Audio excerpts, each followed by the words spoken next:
All right, and we are back in the lobby bar for the week of November the 28th, 2022. Brian and Michaela here with you again, as always. And Michaela, you and I both did some traveling this week. It was the Thanksgiving holiday, here in the United States at least. So a lot of people do some traveling. My wife and I ventured up to Louisville, Kentucky, in the heart of bourbon country. Tasted a lot of tasty things. I did not do much watching of movies this week. World Cup started. That's where my head was at. But what about you? You traveled way out of town, way to a different country, the land of Mexico. I did. What'd you get up to there? Any good drinks? Any good movies for you? I did see some good movies. First of all, season 3 of Dead to Me is out on Netflix, and it's amazing and it's really fun. That's a fun series if you've not caught it. It's really just a good time. It's not super dramatic. I mean, there are dramatic moments, but it's generally a comedy about two women that forge a very unlikely friendship, and it's really good. I had a lot of sugary, beachy cocktail drinks with like pineapples hanging off of the side and Mm. umbrellas. Very different to your Bourbon Trail extravaganza. So I really want to hear all about the great cocktails that you had, because I definitely think that's more apropos for the weather.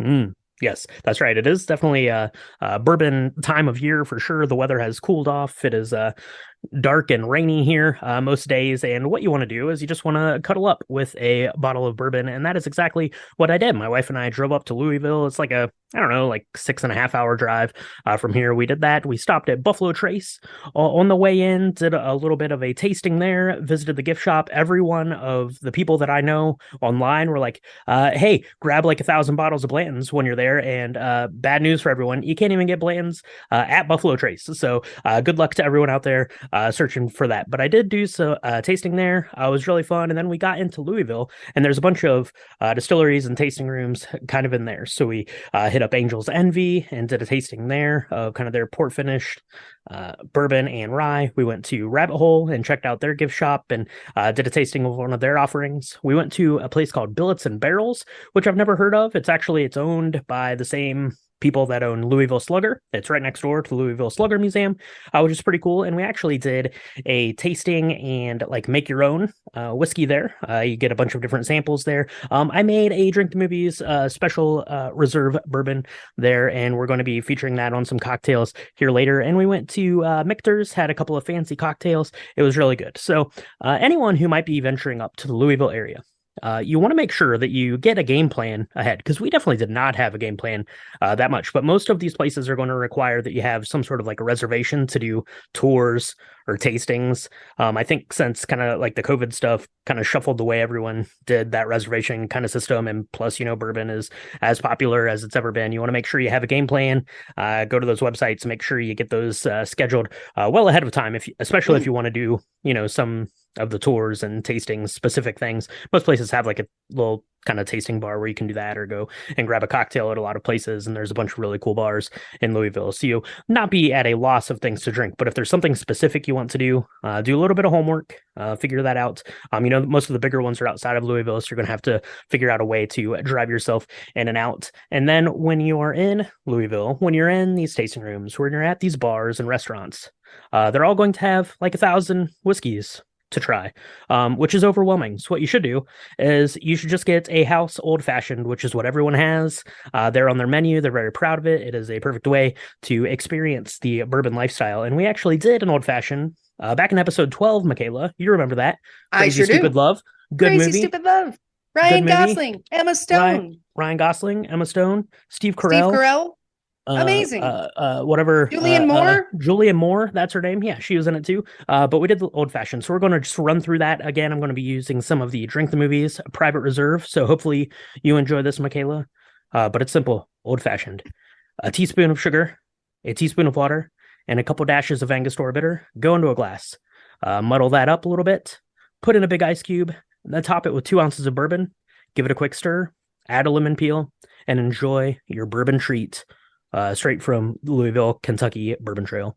No, I like this. I really like this idea. Not only do I like an old fashioned, which I did not like until we really started getting into all the bourbon stuff in here at Drink the Movies. It wasn't my drink. I was very much like Emily Stone in the movie. I Mhm. was like, oh God, it's not my drink. I love the idea that you have this baseline created. If you're going to go taste bourbon, I imagine that that's really how you should do it, is you should have a drink, kind of a baseline of what you're looking for. Like Mhm. when we try a new gin, Brian, you and I always do like a regular gin and tonic. We always do a Negroni. Yeah, Negroni, yeah, dry martini. Because yeah, you want to experience the spirit for what it has to offer, and then that can really kind of guide you in what sort of cocktail Yeah, making you want to do. Because no two bourbons or gins in this example are created alike. So that's right. And so I'm excited. I love me an old fashioned, and I feel like it's the right weather time to have it, especially when you're entering the Hallmark, AMC, yeah, Netflix Christmas month of all things ooey and gooey and lovey and dovey and cuddly. that, You that's right. definitely, yeah, Yeah, you need something, a good stiff simple drink to cut through all of the sappy sweetness of the mistletoe mayhem madness or whatever they've got going on over there on the Hallmark Channel for sure. But we're going to be getting into our holiday movies this coming week. We actually started Drink the Movies. Our first episode was a Christmas classic, and we're getting ready to kick that month off here on the main show this week. But we've got a couple of things coming out that you should be watching or checking out if you want to. And one is only available. It's in the theaters today as of you're listening to this. I think it's in the theaters tomorrow. And then it's done until it hits Netflix at the end of December. And that is Glass Onion, the next Knives Out film from Rian Johnson. I don't know too much about it. I've been trying to avoid reading about it because it's very much like a whodunit. I didn't want to get anything spoiled on me, but Knives Out is excellent. So I would imagine that Glass Onion is also going to be excellent. yeah.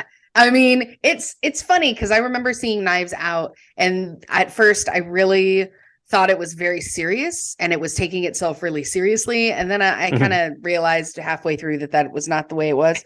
And then Because you heard Daniel Daniel Craig, Craig's voice, and right? you're like, oh, It this was isn't like, there's serious at no all. way. I mean, his voice is horrible in it. I just got to say, and I Horribly think that amazing. Horribly amazing. yeah, just like Voyage of the Rock Aliens is probably horribly No, amazing to most no. Horribly undiscriminating horrible. tasted folks. Horribly But horrible.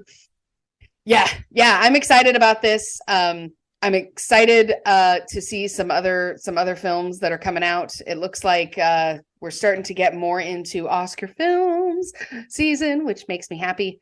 Violent Night, that sounds great. That's coming out this week.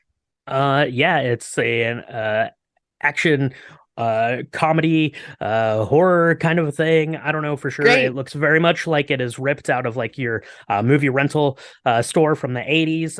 It sounds, I don't know, it's probably terrible, but it looks like it could be super fun. It has Beverly D'Angelo from National Lampoon fame.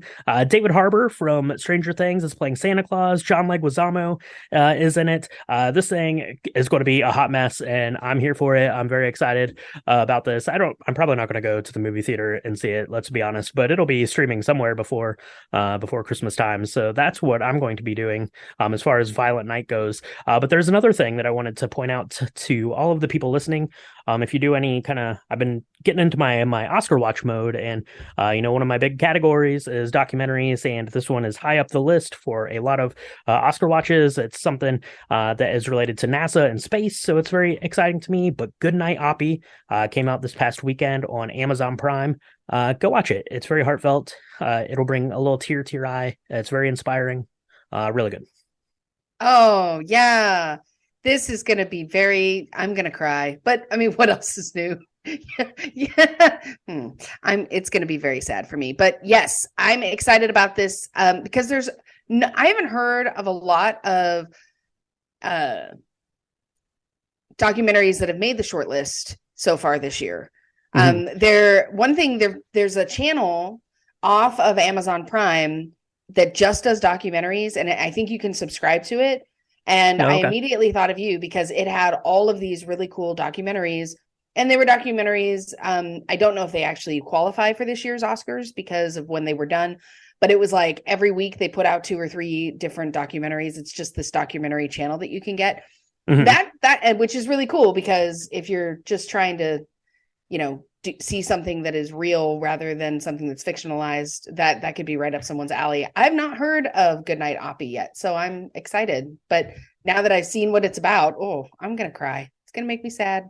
Yeah, it's really great. So, Amblin Entertainment produced it, which is Steven Spielberg's production company. Industrial Light and Magic did all of the visual effects because obviously you can't go up and follow the Opportunity rover around with a hand cam. So all that stuff had to be recreated, and Angela Bassett narrates it. So how could you go wrong? Go watch Goodnight Oppie for sure. And while you're watching Goodnight Oppie, you're doing that at home. Make yourself an old fashioned. That sounds like a good time. Go out and see Knives Out and get ready because there's a bunch more stuff coming out here in the next couple of weeks. But Michaela, we've got to wrap things up because we have some tree trimming to do. We've got to get into our Christmas movies, into our holiday movies, and get ready for this month because there is a lot of eggnog to drink and a lot of movies to watch. So we will talk to everyone next time in the lobby bar.